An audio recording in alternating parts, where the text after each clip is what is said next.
So ako, gusto ko lang mag-share ng about kung bakit sometimes we feel stuck in a moment. Kasi minsan, kailangan natin ma-recognize yung sarili natin kung meron ba tayong progress na nangyari.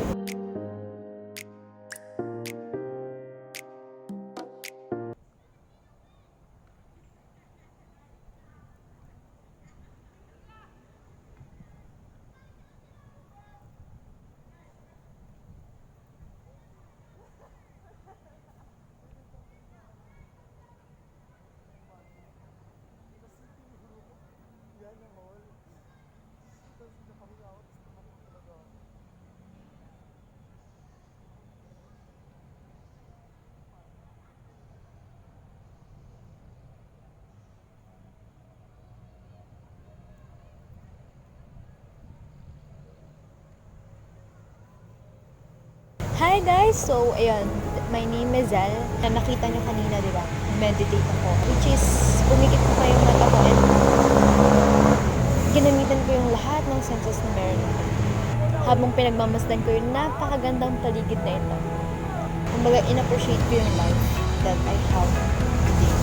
Katulad nito, lately, sa bahay. Pag nasa bahay ako, parang nakakalimutan ko na meron akong kailangan tapusin.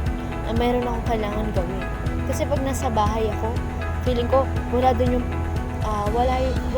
heart ko. Wala yung burning fire na hinahanap ko. Which is, knowing yourself is the secret of success. Diba? Kailangan kilala mo yung sarili mo kapag tinatamad ka, pag wala kang gana, pag wala yung fire sa'yo, hahanapin mo yun eh. Kagaya ngayon, tingnan mo, instead na nasa bahay ako, hindi ko gagawin tong video na to kung hindi ako lumabas. Meron lang tayo nakakalimutan, which is mag-appreciate. Nakakalimutan natin appreciate yung bagay na sa paligid natin. Like what we have.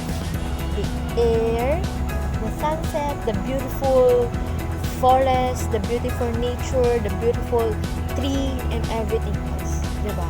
So yun, every time na nakaka-receive tayo ng small blessing na meron tayo, diba?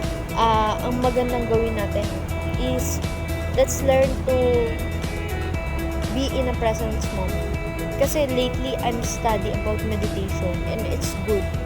Lalo na kapag full of stress ka, increase yung focus ko, yung attention ko, and paano ka increase yung meditation.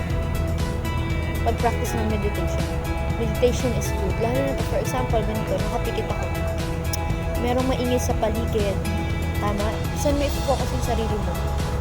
Pwede mo i-focus yun doon sa maingay na paligid o pwede kang mag-focus saan? Doon sa hangin na umahaplo sa skin mo. Nagigets mo guys? So, ganun siya.